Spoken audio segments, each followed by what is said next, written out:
বাবুকে স্কুলে দিয়ে ফিরছি, গিয়ে রান্না বসাতে হবে। আজকে যেহেতু শনিবার, টিফিনে ছুটি হয়ে যাবে, ও আর এখানে খায় না, ও বাড়িতে গিয়েই খায়। রান্না করতে না করতে আবার আনতে আসার সময় হয়ে যাবে, গিয়ে তাড়াহুড়ো করে রান্নাটা সেরে নিতে হবে।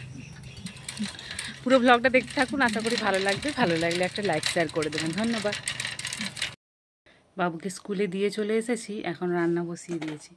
এই নিরামিষ যে দিনগুলোকে থাকে, যেমন বৃহস্পতিবার, মঙ্গলবার, শনিবার, আমাকে এত দুর্বল লাগে যেন রান্না বান্না করতে ইচ্ছা হয় না। মানে কি, দু তিন রকমের হয়তো, মানে নিরামিষ আলাদা, আমিষ আলাদা। সেই জন্য আজকে কি মেনু আছে একটু দেখে নাও। এখানে করব মাছ আছে যেহেতু, বাবুদের জন্য মাছ করব। মাছ দিয়ে ঝিঙ্গে আলু দিয়ে একটা ঝোল বানাবো। আর আমার জন্য ডাল বসিয়েছি একটু, ডালটা সেদ্ধই করব, বেশি ছৌঁকবো না। গ্যাসে বসিয়ে দিয়েছি ডাল, আলু ভাতে দিয়েছি ভাতের মধ্যে। আর এদিকে চিচিঙা কেটেছি, পাতলা পাতলা ঝিরিঝিরি করে কেটে নিয়েছি। এটা থেকে বড়া করব বেসন দিয়ে। যেদিন নিরামিষ হয় সেদিন নিজের জন্য আলাদা করে আর কিছু বানাতে ইচ্ছে করে না। মা বললো একটু ডাল করে নাও, শুকনো ভাত খেও না। সেই জন্য আলু সেদ্ধ দিয়েছি।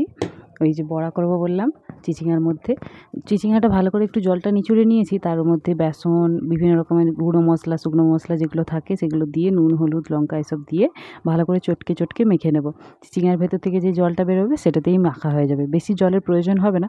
তবে বাইন্ডিংয়ের জন্য অল্প একটু জল দিয়ে দিলে ভালো হয়, আমি একটু দিয়ে দিই। এই চিচিঙার বড়াটা আমার ছেলের বেশ পছন্দের। মোটামুটি যে কোনো সবজি দিয়ে এইভাবে বড়া বানিয়ে দিলে ওর খুব পছন্দের। আর নিরামিষের দিনে একটু ভালোও লাগে।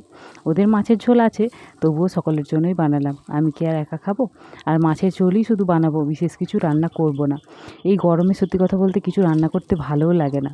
আজ শনিবার, বাবু বাড়িতে এসে খাবে, সেই জন্য একসাথেই খাওয়া দাওয়া করবো। ও আবার বলে গিয়েছে, মা খেয়ে নিও না যেন, আমি এসে খাবো। আমি বলি, হ্যাঁ বাবা, সেটা আবার বলতে।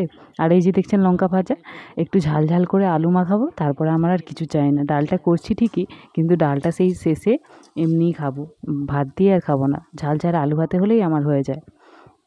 আর এদিকে রান্নাবান্না হয়ে এসেছে, নিরামিষগুলো আগে করে নিয়েছি, তারপর যে আমিষের ব্যাপারটা, সেটা মাছের ঝোলটা শেষে করছি। ঝিঙে দিয়ে করব, আলু ভালো করে কষিয়ে নিয়ে মশলার সাথে তারপর ঝিঙেটা দিয়েছি। ঝিঙে যে জলটা বেরোবে তাতেই কষানো হয়ে যাবে। আর এদিকে দেখুন, বাবুকে আনতে যাব, রান্নাবান্না হয়ে গিয়েছে, ঝোলটা ফুটছে, ততক্ষণে ভাবলাম জামা কাপড়গুলো গুড়িয়ে নিই। বেশ মেঘ করেছে, কখন বলতে কখন বৃষ্টি চলে আসবে। আজকে স্কুলে জামা টামাগুলো পরিষ্কার করেছিলাম, আজকে যেটা পড়ে আছে সেটাও তো কাচতেই হবে, রোজের কাচতে হয়। তো যেগুলো শুকিয়ে গেছে সেগুলো তুলে নিয়ে ভেজাগুলো একটু গুঁড়িয়ে রেখে দিলাম। এসব কাজকর্ম সারার পরেই তখনও দেখলাম একটুখানি সময় বাকি আছে। জামা কাপড়গুলো গুছানোর পরে দেখলাম কিছুটা সময় বাকি আছে। এত তাড়াতাড়ি গিয়ে তো লাভ নেই, সেখানে কেউ আসবে না, একা একা বসে থাকতেও কেমন একটা লাগে, তাই না? সেই জন্য ভাবলাম একটু কাজ করে নিই। কাজ বলতে আর কি, জামা কাপড়গুলো ভাঁজ করে রেখে দেবো, এসে তাহলে আর কোনো কাজ থাকবে না। যেই কাজটা এসে করতাম সেটাই করে রেখে যাব।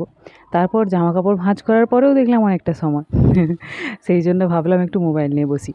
এই মোবাইলটা বাবার, মানে বাবা এখন স্নান করবে, তো বাবার মোবাইলটা নিয়ে দেখছি আমার প্রোফাইলে কি খবর, মানে কোন ভিডিওটাতে কত কি ভিউজ হলো, এরকম মাঝে মাঝেই চেষ্টা করি একটু দেখে নেওয়ার। নিজের মোবাইল থেকে দেখতে তো বলে রিচ কমে যায়, জানি না কেন, তো ওই জন্য দেখি না, কিন্তু বাবার মোবাইল থেকে এখন বাবুকে নিয়ে ফিরছি। বাবু হাই বলো, গিয়ে একসাথে ভাত খাবো মা ছেলেতে মিলে। মাকে বলেছি তোমরা খেয়ে না, বাবুকে নিয়ে আসছি। আজকের ভিডিওটা এই পর্যন্তই, এখানেই শেষ করছি। আশা করি ভালো লাগলো, ভালো লাগলে একটা লাইক শেয়ার করে দেবেন, ধন্যবাদ।